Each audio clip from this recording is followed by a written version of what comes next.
everyone. My name is Kat Manalac, and I'm a partner at Y Combinator. And so at YC, there are 16 full-time partners, and that means we are all in charge of finding and recruiting great talent and great founders for the program. We all read applications, we all interview companies, and we all have an equal say in who gets funded. Here's just a little bit of background on Y Combinator before we get started. So twice a year, we invest a small amount of money in a large number of startups. And so YC was started in 2005 with the belief that hardworking people should start their own companies rather than join someone else's. We believe that if you're the right kind of person, that you can change the world with just a little bit of help from the right people. So twice a year, as I said, we invest $120K for 7% common stock in startups. And in the most recent batch this past summer, we invested in 107 companies. Since 2005, we've invested in over 1,300 companies. And some of them, that means that we've invested in over 2,500 founders. And some of these founders are the CEOs of some of the most incredible companies in the world, companies that you're familiar with. You just, for example, met Patrick Collison, the founder of Stripe. We've invested in Airbnb, Dropbox, Reddit, and that's the Pebble watch there. And here are some of the companies that we've funded recently that are focused on the Latin American market. There's Platzi, who you all know already. Let's get a clap for Platzi over there. There's Rappi, who's in the back there if you haven't met them yet. That's the logo of a company called LiveMent, which is based here in Mexico City, BlueSmart from Argentina, and Beak, which is a social network for book lovers in Latin America. So our companies now have a combined valuation of over $70 billion. And 10 companies that have gone through YC are valued at over $1 billion, and there are 50 plus that are valued at over $100 million, and that number is growing. So here's a little bit of background on me before we get started. After college, I worked at Wired magazine, and then following that, I worked with the co-founder of Reddit, Alexis Ohanian. Reddit was in the very first batch of Y Combinator back in 2005.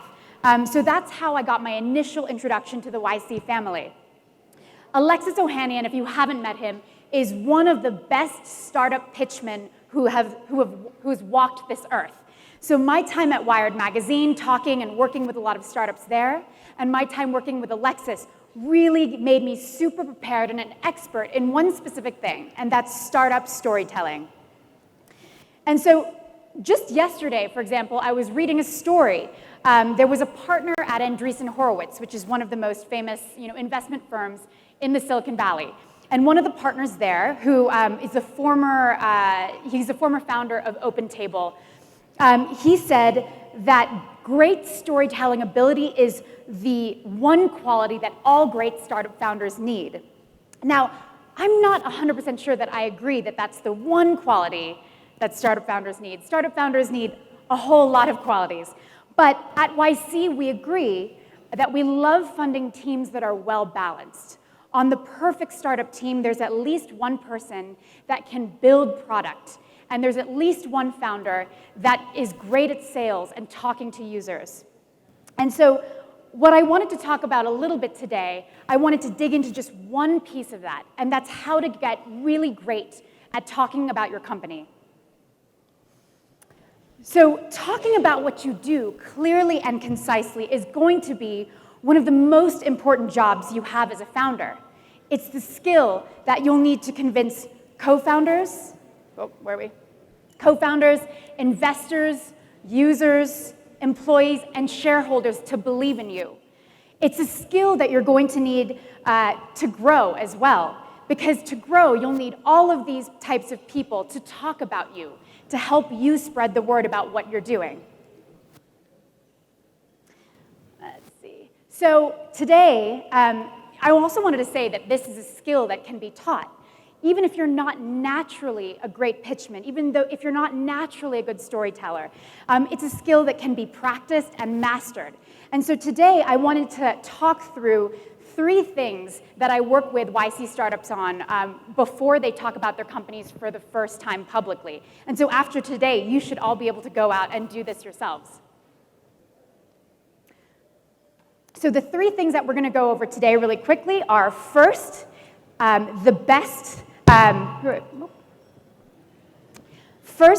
cover the best way to pitch your company clearly and succinctly.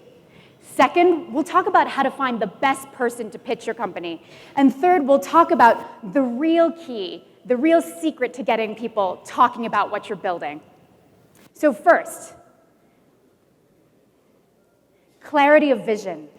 We believe that people who have thought deeply about an idea can explain it clearly and succinctly. They can use less words, and they can describe it in a way that even a 5-year-old can understand. Having a clear idea is important because a clear idea is the foundation for growth. We believe that the best companies grow by word of mouth. And that's good news because that means you don't have to spend a lot of money on expensive PR or marketing or advertising. And it's the cheapest way to grow. If you think back to the first time you ever heard about Facebook or Uber or Snapchat, there's a good chance that you heard about those companies through friends or family talking about them. You didn't necessarily hear them through press or advertising. You heard it by word of mouth, and that's the most powerful way to grow. That's why it's necessary to make it easy for anyone, your grandfather, your sister, to talk about what you're building, so that the message is so simple that it can spread virally. When people sit down at a dinner table and talk about startups, you want your company to be the one they talk about. So here is how we think about how to come up with a very short, memorable way to describe your company. So the first thing is you should lead with what, not with why. And let me explain. This might sound a little counterintuitive because most of the time when we tell stories chronologically. You want to start at the very beginning. You want to start with how you discovered the idea or the problem that you want to solve and why it's important and why it's big. And one reason a lot of you do that is because a lot of you startup founders are very ambitious people and you want to solve these incredible, large problems. And that's a great trait to have. It's a trait that all startup founders need. But when you only have a very limited time with someone, you need to give them the context up front. Let me give you an example. I get a lot of startups that come up to me and they say, oh, my mother was a small business owner and I saw her spending 30 hours per week managing employee timesheets with pen and paper. You've already gotten 30 seconds into describing your company and I still don't really know what you've done.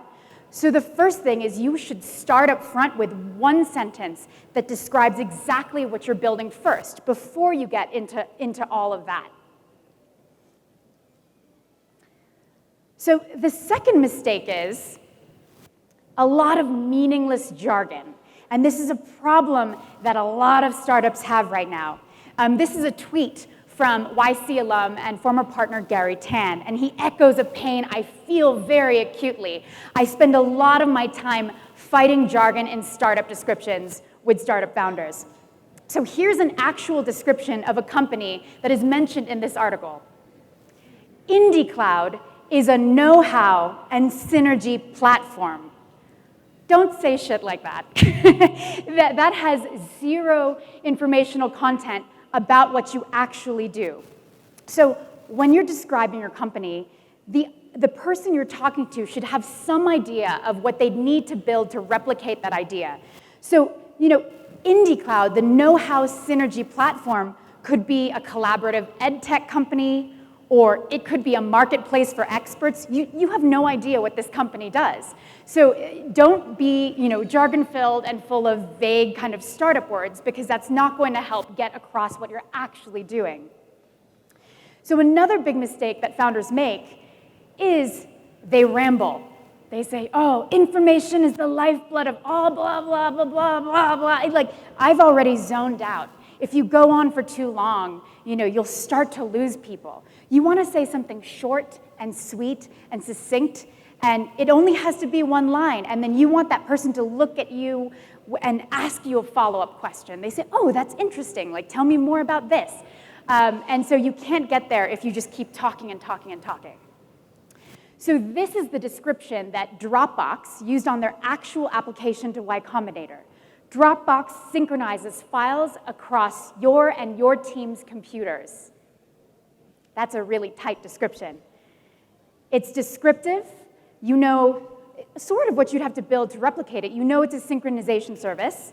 It's conversational. It's easy to understand, and it doesn't use jargon. There's no long-winded preamble that gets you there, and it's really concise. It's a really tight description of a company that gets across what it is you're building.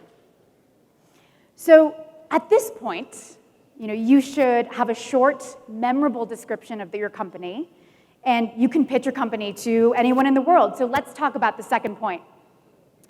How do you find the best person on earth to pitch your company? To pitch your company to press, to users, to investors? Luckily, you've already found that person, and that person is you. I'm sure you saw that coming. But it's good news, because that means you don't have to spend a ton of money on expensive PR people, expensive marketing firms. In fact, actually, we tell all of our startups at YC that at the early stage, you should not absolutely be spending any money on PR. Here's why. Don't outsource PR. You wouldn't expect the best results if you were, to outsource your development or outsourcing your sales. So why should you outsource talking about your company? A lot of founders come to me, and they have these really weird ideas of what PR is and what PR can achieve. It's something most founders have never had to deal with. So they believe, oh, we'll just hire an expert, and that expert will be the magic bullet for growth. That expert will get, us placed in the New York Times, and we'll get thousands of users, and it'll be this just incredible opportunity for our company. But here are the realities of working with PR firms at the early stage. One, they're incredibly expensive. Depending on which firm you go to, you could be spending many, many thousands of dollars to keep a PR firm on retainer. And so, I think you should absolutely, and I know I've already said this a couple times, not be spending money on PR at the early stage.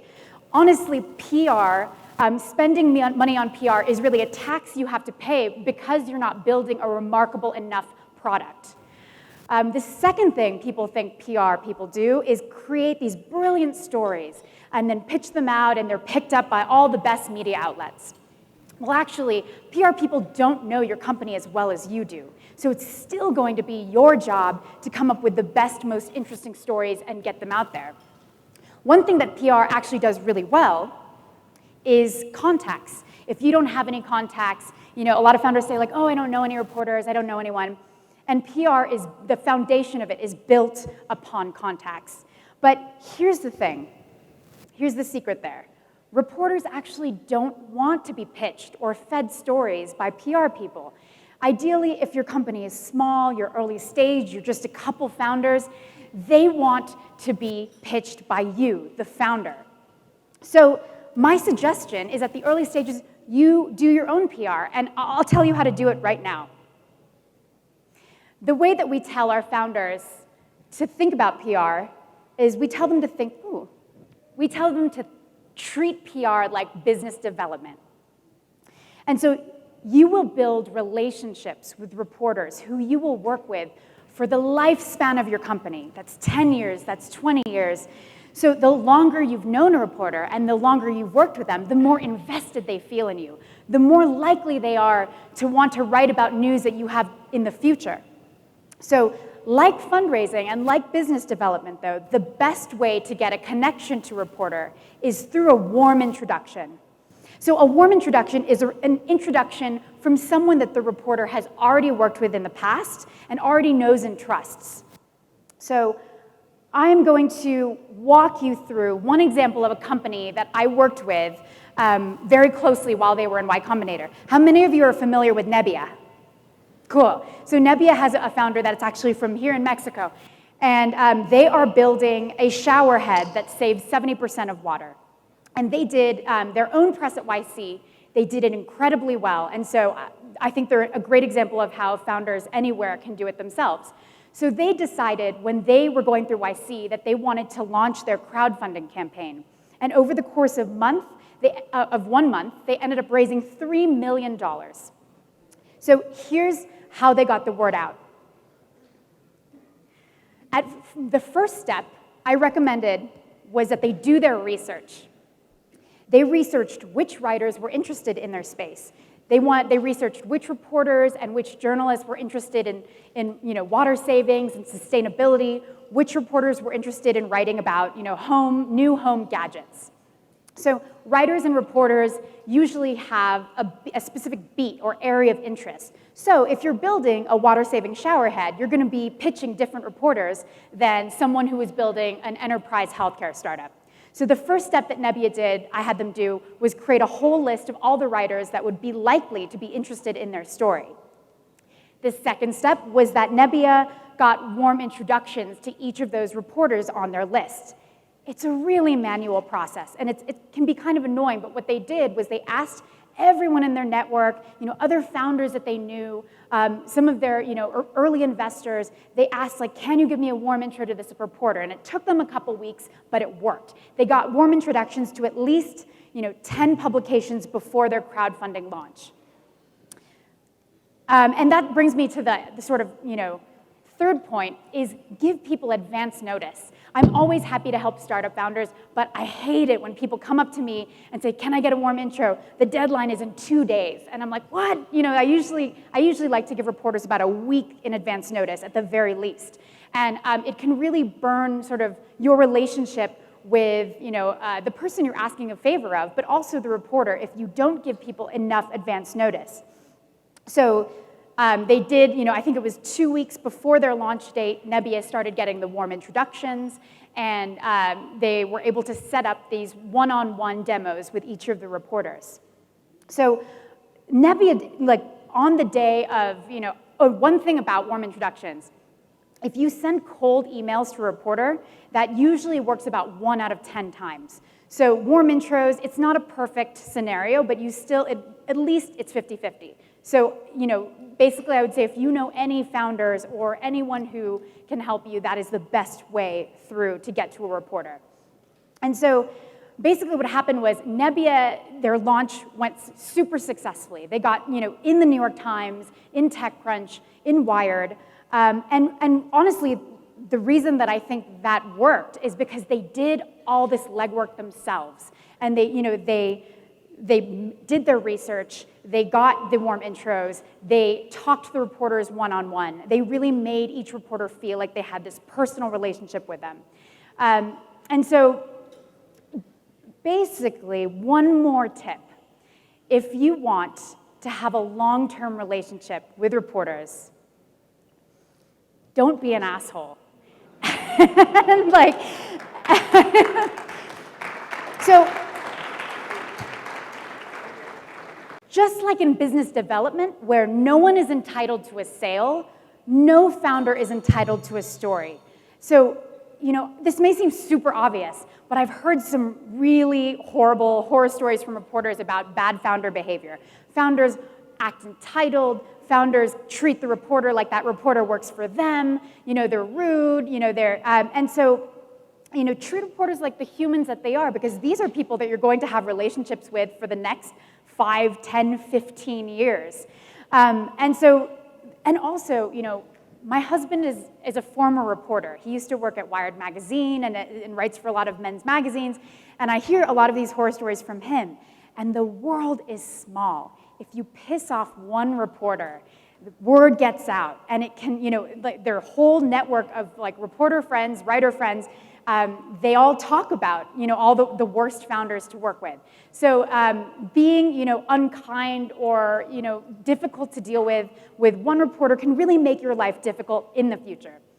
So actually, I recommend being rather than being a high maintenance diva, you should really offer to be helpful to reporters. So when I ever meet with reporters, I tell them, hey, always feel free to reach out to me if you need help on something, if you need just thoughts on startup trends, if you need an introduction to a startup, I'm always there to help you. And I try to be as helpful as possible, and that's kind of given me the power to have these really strong relationships with reporters across pretty much every media channel. And so now that you've done all your research, you're in touch with reporters, you're ready to start talking to them, here's a quick primer on the questions that you're likely to get asked the first time you're talking to press. So when TechCrunch or the Wall Street Journal cover startups for the very first time, these are the very basic things that they want to know. And actually, we created this list. With help from a woman who used to be a reporter at the Wall Street Journal and is now at TechCrunch. So at YC, what I do is I sit with each of our founders, and I help them draft the answers to these questions that we're going to go over in a clear and succinct way, so that when they talk to the reporter, they already have all the major points bulleted in their head of what they want to say. It makes it so that you don't panic. There's no last minute, oh my God, what should I talk to these people about? You already know in advance, so it's smooth sailing, ideally. So here are the questions. First, what is it? For this, you'll use the short, one-sentence, descriptive, jargon-free line that we talked about at the very beginning. Second, how does it work? Walk me through the user experience, but describe it to me in a way that a high school student or even younger can understand. Just tell it to me in really plain language, no matter how difficult of a concept or app you're working on. Third, who is your target audience, and where is it available and when? Now this next one is really important. Why is what you're building better than what's currently in the market?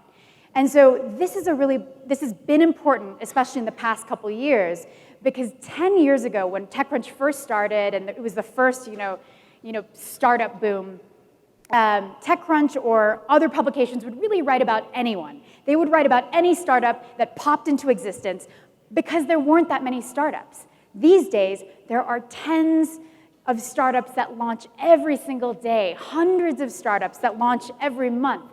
And so you have to show how you're better than all the other options out there. And press, similar to investors, also have probably seen 10 different pitches that describe a similar problem that you're trying to solve. So I always say that it's a good idea to talk through why you're better. And so if it's not obvious, I would also go over why this is going to be a big opportunity. So this is we have a company in YC called Vive, and they do subscriptions to blowouts, and that's hair blowouts. But if you're talking to a male reporter, they might not know what that means. I mean, most reporters might not even realize what a blowout is. So you have to define it, and then you have to talk about how big is this market. So they might not know that women in New York spend an average of $240 a year on blowouts, and the real whales, the power users of blowouts spend $6,000 a year. So I wouldn't have necessarily even known that. So if it's not obvious, talk a little bit about why this is going to be a big opportunity. And also, if it's not obvious, talk about why now. Why is now the time for your startup to launch and get big? Has technology advanced in a way that makes it possible? Or have regulations changed that make it a good idea for you to build what you're building now? And the final thing is talk about you as founders. Talk just a little bit, one or two lines on what makes you as founders uniquely qualified to make this a huge opportunity. And so, now you have the tools that you need to figure out the best way to talk about your startup. You're prepared to talk to press. You're all set. But there's a trap that I don't want you to fall into. And it's a trap that a lot of first-time founders fall into. First-time founders often believe that they can rely on press to get sustained growth. but please believe me when I say press is not a sustainable growth strategy. Many of you have probably already seen this curve. This is called the startup growth curve. The founder of Y Combinator, Paul Graham, drew this, and his co-founder, Trevor Blackwell, wrote the funny little annotations that you see there. But this is what we've seen thousands of startups. This is the trajectory that we've seen thousands of startups on. So the first big bump that you see there is called the tech crunch of initiation. And basically, this is the effect that being in the media for the first time has on a startup. You get a huge spike in traffic, hopefully you get people convert. Startup founders are so excited, they're crying, they're like so happy. And then a couple days later, it comes crashing back down. The novelty wears off, and you're in this trough of sorrow until you can figure out a more sustainable growth strategy. So I just want you to be prepared and know that even though, press is good, it can be a very beneficial thing in a good number of ways. It can help with recruiting, it can help with, getting, your first initial users. You can't rely on it long-term for growth. And so don't spend money on a PR firm, and don't spend too much of your brain power stressing over it, because it's not worth it. There are much better ways to get growth. And this kind of brings me to the last point. So, this is the real secret, right? The real secret to building something that people want to talk about. And really, it's YC's motto. It's make something people want. And that might seem kind of flippant to say, but honestly, if you make something people want, everything else becomes easy. And you can do that by focusing on just two things. That's building product and talking to users. Where'd I go here? And so at YC, when companies come through, there it is, when companies come through YC, as startup founders that you could be doing one of 10 million things.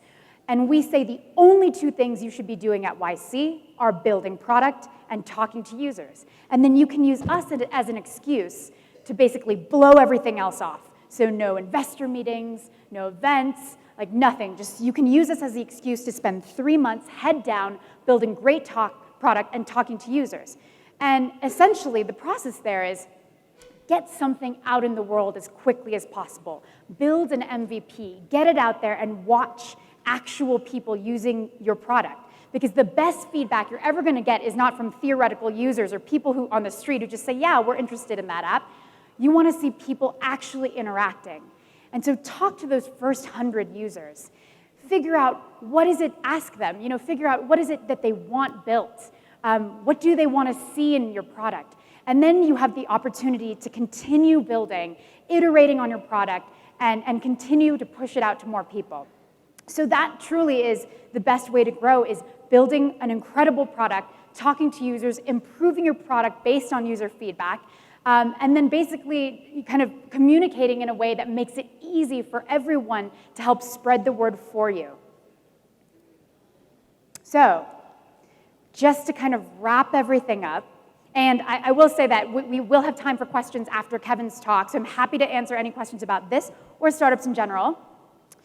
But to wrap this piece up, first, a clear idea is going to be the foundation for growth. Talking about what you're doing clearly and succinctly will help everyone in the world be your sales and marketing team. It'll help you grow a company virally. Second, no one in the world is going to be better at pitching your company than you. Don't spend money on expensive PR firms, because in the end, you're going to be doing a 10x job than any PR firm could do. And third, starting with basics, making something people want will make everything else easy. Building product, talking to users, that is going to be the core of what essentially will be a very successful future. And so I hope now you have some of the tools you need to start figuring out messaging, to talk about your company clearly and succinctly. You have the tools to go out and talk to press yourself and help get your network involved. And also you know that the real key here, the real secret, is not a secret at all. It's just making something people want. And so thank you so much for having me, and I'll talk more soon.